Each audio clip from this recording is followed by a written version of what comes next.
வணக்கம் என் அன்பு சகோதர சகோதரிகளை எப்படி இருக்கீங்க? நான் ரொம்ப சூப்பரா இருக்குங்க. வரக்கூடிய குரூப் 4 எக்ஸாமுக்கு ஜெனரல் ஸ்டடீஸ்ல ஒரு தலைப்பு எடுத்து வந்திருக்கேன்.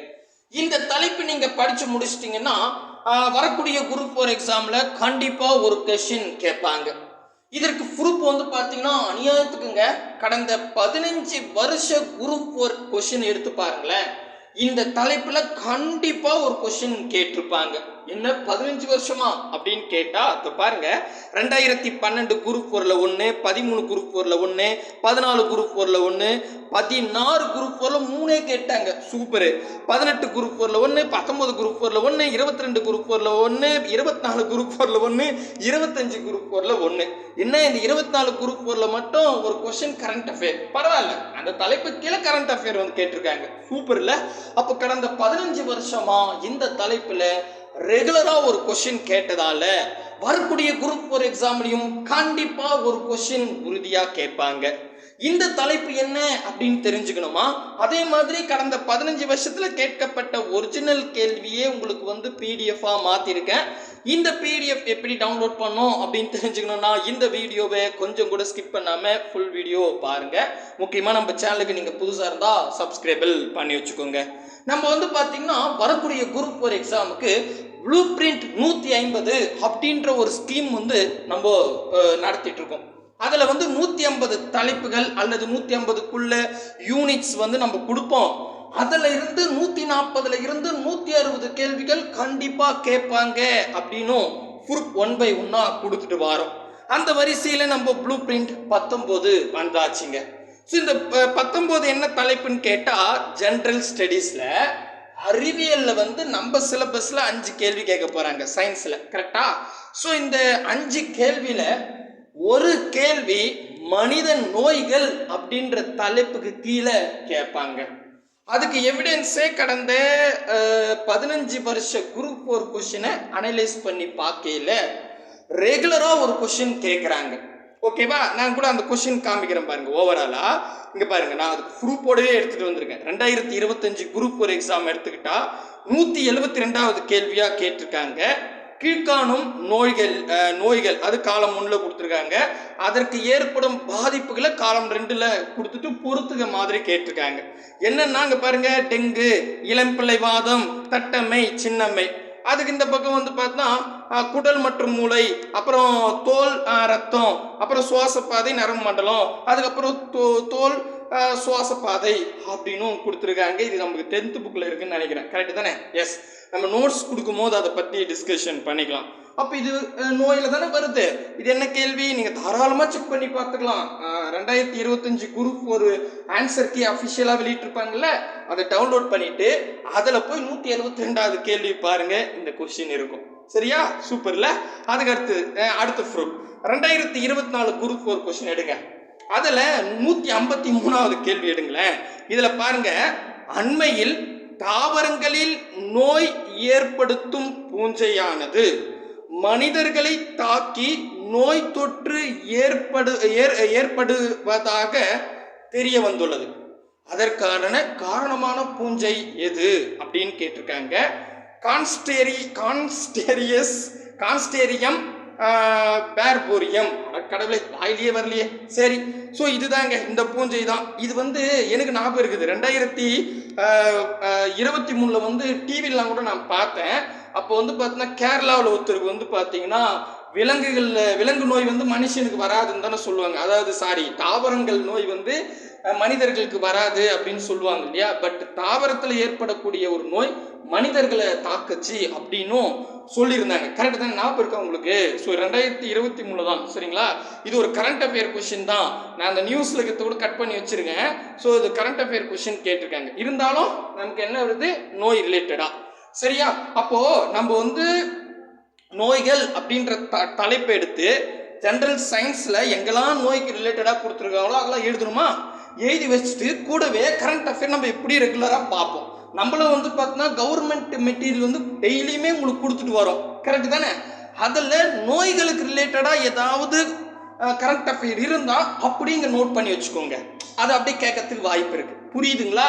பட் இதுக்கு முன்னாடி இந்த கடந்த 15 வருஷத்துல இந்த ஒரு கொஸ்டின் மட்டும்தான் கரண்ட் அஃபேர்ல கேட்டிருக்காங்க, மீதெல்லாம் புக்ல இருந்தே கேட்டிருக்காங்க. சரியா? ஸோ இருப்பினும் நமக்கு ஒரு எவிடன்ஸ் கிடைச்சிடுச்சு.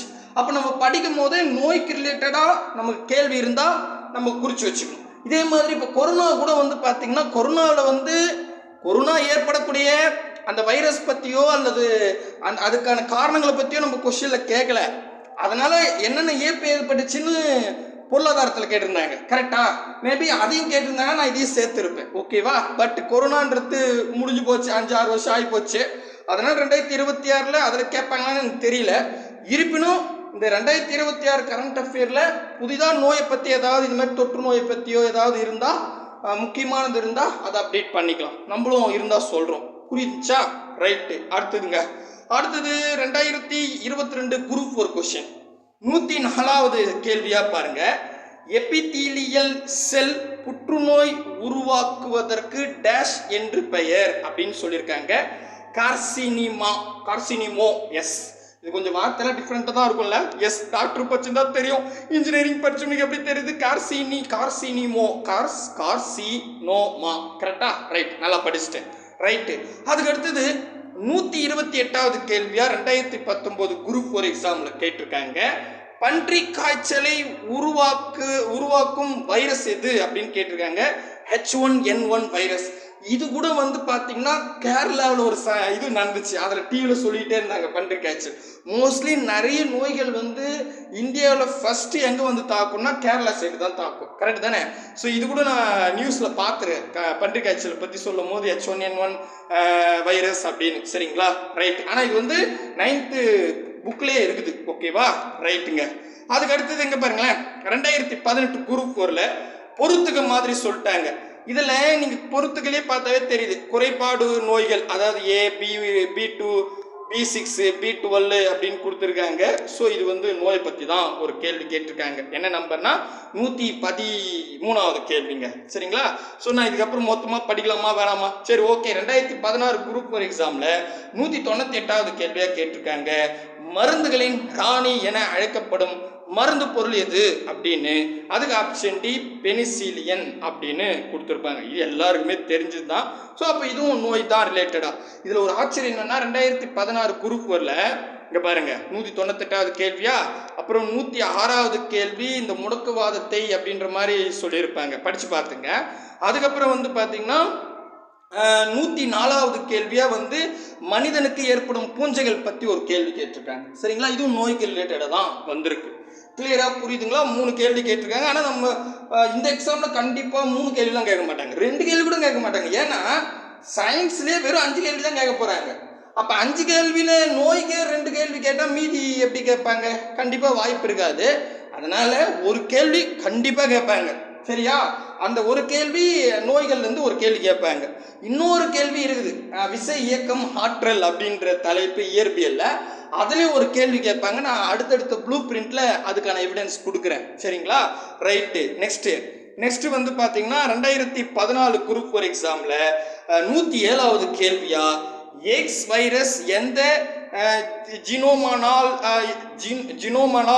ஆனது அப்படின்னு கேட்டிருக்காங்க. என்னங்க, எனக்கு வேற மேக்ஸ் வாத்தியாரா இதெல்லாம் சொல்றதுக்கு வர மாட்டேங்குது. சரி, ஓகே, RNA ஆப்ஷன் பி தான் சரியான விடை. கரெக்டா? ரைட்டுங்க. அதுக்கப்புறம் 2016 VAO எக்ஸாமில் 2 கேள்வி கேட்டிருக்காங்க. 2013 குரூப் 4 கூட பாருங்களேன், இங்கே கூட பாருங்க, நோய்கள் பற்றி தான் கொஸ்டின்ஸ் கேட்டு வச்சிருக்காங்க. சரிங்களா? எத்தனாவது கேள்வினா 149வது கேள்வி. ஃபைனலி 2012 குரூப் 4 44வது கேள்வியாகவும் நோய்களுக்கு ரிலேட்டடாக கேட்டிருக்காங்க. சரிங்களா? நான் எல்லாத்தையும் படிக்கல, ஏன்னா எனக்கும் அந்த டேம்ஸ்லாம் நாக்கில் வரமாட்டேங்குது. ஓகேவா? ஓகே, சரி, ஓகேங்க. அப்போது நமக்கு ஒரு விஷயம் தெளிவாக தெரியுது. என்ன தெரியுது? நோய்களில் இருந்து கடந்த 15 வருஷமாக ஒரு கேள்வி கேட்டவங்க இப்போ 2026 குரூப் 4 விட்டுருவாங்க? வாய்ப்பே இல்லை. ஏன்னா அது ரொம்ப ரொம்ப முக்கியமான தலைப்பு. சரியா? ஸோ இதுக்கு நீங்கள் என்ன பண்ணணும்னா, ஃபஸ்ட்டு ஸ்டெப் வந்து நான் ஸ்டெப் பை ஸ்டெப்பு சொல்லிவிட்டு PDF எப்படி டவுன்லோட் பண்ணணும்னு சொல்லிடுறேன். நோய்கள் நீங்கள் படிக்க போகிறீங்கன்னா 6th இருந்து 12th வரைக்கும் எங்கெல்லாம் நோய்களுக்கு ரிலேட்டடாக இருக்குது அப்படின்றத ஒரு லிஸ்ட் எடுத்துடணும். வேர் டு ஸ்டடி. கண்டிப்பாக வேர் டு ஸ்டடி உங்ககிட்ட இருக்கும், இல்லை நம்ம நோட்ஸ் கொடுக்கும்போது சொல்கிறேன். அதை என்ன பண்ணோம், நம்ம ஒரு ஷீட்டில் அழகாக ஒன்லைனர் மாதிரி எழுதி வச்சுக்கணும். ஏன்னா எல்லாமே அந்த நோய்க்கான காரணங்கள் எப்படி பரவுது அந்த மாதிரி தான் கேட்டிருக்காங்க. ஸோ அதை நம்ம நோட் பண்ணிக்கணும். இன்க்ளூடு நம்ம என்ன பண்ணிக்கணும் இந்த நோட்ஸ்லேயே, கரண்ட் அஃபேரில் பரவக்கூடிய நோய்கள் புதுசாக ஏதாவது கரண்ட் அஃபேரில் வந்திருந்தால் 2026 அதை நோட் பண்ணிக்கலாம். மேபி 2025 கூட இந்த மாதிரி ஏதாவது இன்சிடென்ட் இருந்துச்சுன்னா அதையும் நம்ம இன்ட்டு எழுதி வச்சுக்கலாம். வெஸ்ட்டுனா அழகாக நம்ம நோட்ஸை தாண்டி கொஷின் போகிறதுக்கு வாய்ப்பே இல்லை. ஃபைனலி நீங்கள் என்ன கேட்பீங்கன்னு எனக்கு தெரியும், அதையும் நீங்களே செஞ்சு கொடுத்துறீங்கன்னு சொல்லுவீங்கன்னு தெரியும். பட் இப்போதைக்கு நம்ம ப்ளூ பிரிண்ட்டை கொடுக்கறது தான் ஃபஸ்ட்டு வேலையாக கொடுத்துட்ருக்கோம். ப்ளூ பிரிண்ட் கொஞ்சம் ஒரு 50 ப்ளூ பிரிண்ட் கொடுத்துட்டா கூட கடகடன் டெய்லி நோட்ஸ் கொடுக்க ஆரம்பிச்சிடலாம் நான் ஃபீல் பண்ணுறேன். ஏன்னா 50 தலைப்பு கொடுத்துட்டா 60 கேள்வி வரும் கிட்டத்தட்ட, சரிங்களா? ஸோ நம்ம நோட்ஸ் கவனம் செலுத்தினா ப்ளூ பிரிண்ட் விட்டுருமோ அப்படின்னு பயம். அதனால தான் நம்ம பிரதர் சிஸ்டர் கிட்டலாம் சொல்லியிருக்கேன், சில கரண்ட் அஃபேர் சில நோட்ஸ்லாம் நீங்கள் எடுத்து வச்சுருந்தா எங்களுக்கு அனுப்புங்க, நாங்கள் அது எங்களுக்கு ஈஸியாக இருக்கும் அப்படின்னு. ஸோ உங்ககிட்டயே அதான் சொல்கிறேன், ஏதாவது நம்ம இப்போ 19 ப்ளூ பிரிண்ட் கொடுத்துட்டோம். இந்த 19 ப்ளூ பிரிண்ட்டில் ஃபார் எக்ஸாம்பிள் 5ஆம் திட்டம், நிதி ஆயோக், இதெல்லாம் நாங்கள் தேடி தேடி படிக்கிறத விட நாங்கள் சூப்பராக நோட்ஸ் எழுதி வச்சுருக்கேன் இந்தாங்க அப்படின்னு ஒரு ஃபோட்டோ எடுத்து அமைச்சிங்கன்னா அதை நாங்கள் என்ன பண்ணுவோம், கரெக்டாக இருந்துச்சுன்னா டைப் பண்ணி உங்களுக்கு கொடுத்துடலாம். சரியா? அதையும் நாங்கள் அடுத்த ஸ்டெப்பு போகிறோம். ஏன்னா எங்களை விட பிரதர் சிஸ்டர்லாம் சூப்பராக நோட்ஸ் எடுப்பாங்க. ஸோ அதை நம்ம யூஸ் பண்ணிக்கலாம். உங்களுக்கு ப்ளூ பிரிண்ட் தான் அவ்வளோவா வராது, அந்த வேலையை நாங்கள் செய்யலாம் அப்படின்னு செஞ்சிட்ருக்கோம். கூடிய சீக்கிரம் எல்லாமே டக்கு டக்குன்னு முடிச்சிடலாம். புரியுதுங்களா? என்னத்த புரியுது, ஏதோ வளரனா? சரி, ஓகே, கொடுங்க. சரிப்பா, இந்த பிடிஎஃப் எப்படி டவுன்லோட் பண்ணுறது அப்படின்னு கேட்டால் கீழே டிஸ்கிரிப்ஷன் வாங்க, டெலகிராம் குரூப்புக்கு 2 லிங்க் கொடுத்துருப்பேன், அதில் ஏதாவது ஒன்று ஜாயின் பண்ணுறங்க. அது கீழே வந்து பார்த்தீங்கன்னா பிடிஎஃப் அப்படின்னு எழுதிருப்பேன், பிடிஎஃப் அப்படின்னு இருக்கும், அங்கே ஒரு லிங்க் இருக்கும், அதை கிளிக் பண்ணுங்கள். கிளிக் பண்ணால் நம்ம வெப்சைட் போகும், அங்கே ஒன்றுமே இருக்காது. அப்படியே நோன் வந்தீங்கன்னா ஒரு டேபிள் போட்டு ப்ளூ பிரிண்ட் 19 மனித நோய்கள் அப்படின்னு எழுதியிருக்கேன். இந்த மனித நோய்களுக்கு நேராக டவுன்லோட் அப்படின்னு ரெட் கலரில் எழுதி வச்சுருப்பேன், அதை கை வைங்க. அதை கை வச்சா ஒரு 10 செகண்ட் வெயிட் பண்ணுற மாதிரி இருக்குங்க. 10, 9, 8ன்னு அப்படியே டைம் குறைஞ்சிட்டே இருக்கும். 10 செகண்டுக்கு அப்புறம் ரீடைரக்ட் அப்படின்னு வருங்க. வந்துச்சுன்னா ஆட்டோமேட்டிக்காக டவுன்லோட் ஆகிடும், உங்கள் மொபைல் கேலில் இருக்கும், டவுன்லோட் பண்ணிக்கலாம். சரிங்களா? ஸோ அவ்வளோதான், அப்படியே டவுன்லோட் ஆகிடும். சரிங்களா? கண்டிப்பாக இந்த ப்ளூ பிரிண்ட் எல்லாம் உங்களுக்கு யூஸ்ஃபுல்லாக இருக்கும் அப்படின்னு நம்புகிறேன். அடுத்தது ப்ளூ பிரிண்ட் 20 சந்திக்கலாம். இங்கே பாருங்கள், நாங்கள் முடிஞ்ச அளவுக்கு நீங்கள் 19 ப்ளூ பிரிண்ட்டாக போய் பாருங்கள். தமிழ், ஜென்ரல் ஸ்டடீஸு, அப்புறம் வந்து பார்த்தீங்கன்னா மேக்ஸு, கரண்ட் அஃபேர்னு எல்லாம் கலந்து தான் கொடுத்துருக்கேன், ஒன்றா எடுத்து கொடுக்கவே இல்லை. சரிங்களா? ஈக்குவலாக தான் நம்ம மூவ் பண்ணிகிட்ருக்கோம். ஸோ அதனால் இது நல்லா இருக்கும். இந்த கான்செப்ட் உங்களுக்கு கண்டிப்பாக யூஸ்ஃபுல்லாக இருக்கும். யூஸ் பண்ணிக்கங்க. எப்படி இந்த தலைப்பெலாம் படிக்க போகிறீங்க, கரெக்டா? எப்படி இந்த தலைப்பெல்லாம் படிக்காமல் நீங்கள் எக்ஸாம் போகிறதில்லை. அப்போது இதெல்லாம் ரொம்ப முக்கியமாக இருந்ததுன்னா அதை முதல்ல முக்கியத்துவம் கொடுத்து படித்து முடிச்சிட்டிங்கன்னா மார்க் ஈஸியாக வாங்கிடலாம். கரெக்டாக? ரைட்டுப்பா, அடுத்த ப்ளூ பிரிண்டில் சந்திக்கலாம். பாய் பிரதர் அண்ட் சிஸ்டர்.